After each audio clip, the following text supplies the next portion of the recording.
Parole du Seigneur du samedi de la deuxième semaine du temps de Pâques, 18 avril 2026. Première lecture.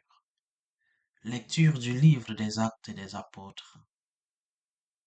En ces jours-là, comme le nombre des disciples augmentait, les frères de langue grecque récriminèrent contre ceux de langue hébraïque parce que les veuves de leur groupe étaient désavantagées dans le service quotidien. Les 12 convoquèrent alors l'ensemble des disciples et leur dirent, il n'est pas bon que nous délaissions la parole de Dieu pour servir aux tables.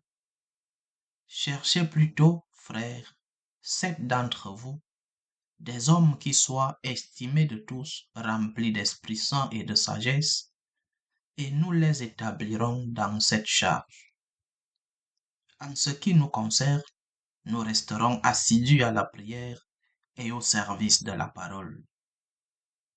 Ces propos plurent à tout le monde et l'on choisit Étienne, homme rempli de foi et d'Esprit Saint, Philippe, Procore, Nicanor, Timon, Parménas et Nicolas, un converti au judaïsme, originaire d'Antioche.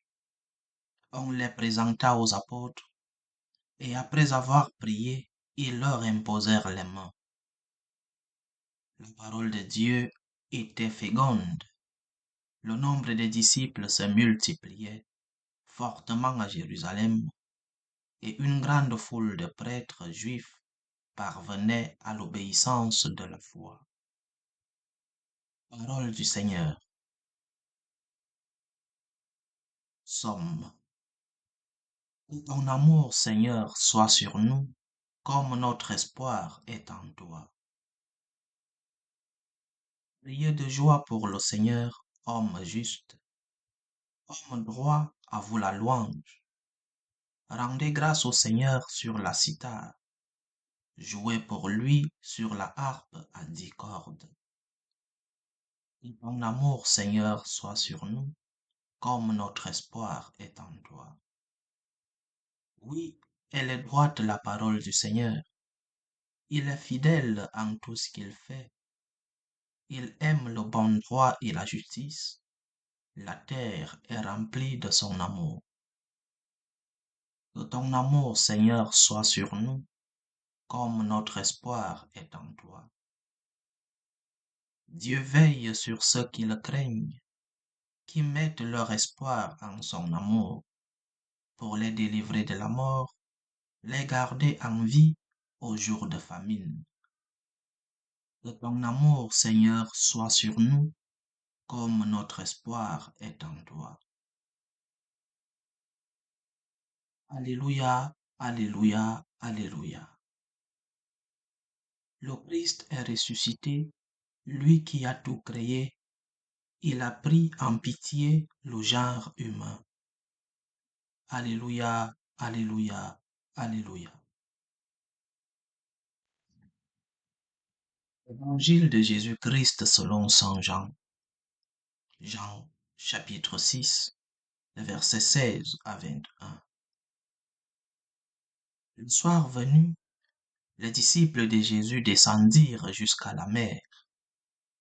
Ils s'embarquèrent pour gagner Capharnaüm sur l'autre rive. C'étaient déjà les ténèbres et Jésus n'avait pas encore rejoint les disciples. Un grand vent soufflait et la mer était agitée. Les disciples avaient ramé sur une distance de 25 ou 30 stades, c'est-à-dire environ 5000 mètres, lorsqu'ils virent Jésus qui marchait sur la mer et se rapprochait de la barque. Alors, ils furent saisis de peur. Mais il leur dit, c'est moi, n'ayez plus peur. Les disciples voulaient le prendre dans la barque. Aussitôt, la barque toucha terre là où il se rendait. Acclamons la parole de Dieu. Notre miracle de notre Seigneur une autre démonstration de la divinité du Christ. Comme je le rappelais hier, les miracles sont des instruments d'authentification de la divinité du Christ. Parce qu'il est Dieu, il peut faire des miracles. Parce qu'il est Dieu, il a fait des miracles. Les miracles sont des faits historiques, des faits réels. Jésus a fait beaucoup de miracles. Dans l'évangile de Saint Jean, la conclusion dit que beaucoup de choses ont été faites par notre Seigneur, mais n'ont pas été écrites dans les Écritures parce que si on les écrivait, le monde serait rempli de livres. Donc, les miracles sont des moyens pour le Seigneur d'authentifier sa divinité. Il est Dieu. Et parce qu'il est Dieu, je le disais encore hier, il mérite adoration, il mérite respect, il mérite notre gratitude.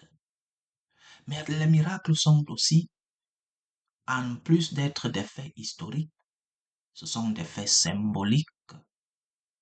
Jésus qui marche sur la mer veut nous montrer qu'il a pouvoir même sur la nature.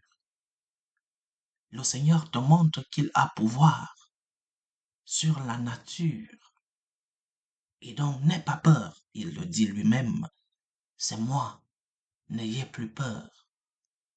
N'aie pas peur parce que tu es disciple du Seigneur et que lui, il a ce pouvoir. Il a le pouvoir de te relever. Il a le pouvoir d'éteindre tous les troubles. Il a le pouvoir d'éteindre tous ces mauvais vents qui passent dans ta vie. Un grand vent soufflait et la mer était agitée, nous dit l'évangile d'aujourd'hui. Le Seigneur est capable d'éteindre ces mauvais vents qui soufflent dans ta vie. Il ne te demande qu'une seule chose, confiance. Confiance. N'est-ce pas, je suis avec toi? N'est-ce pas, je t'ai montré ma présence dans ta vie? N'est-ce pas, tu as des preuves que je ne t'ai jamais abandonné? Confiance.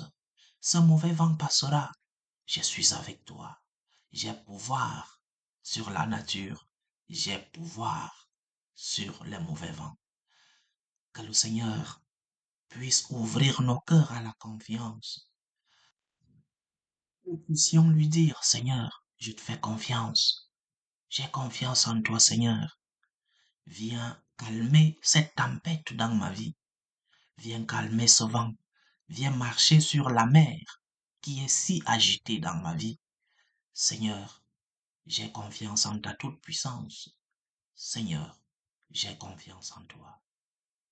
Que le Seigneur nous aide. Loué soit Jésus-Christ.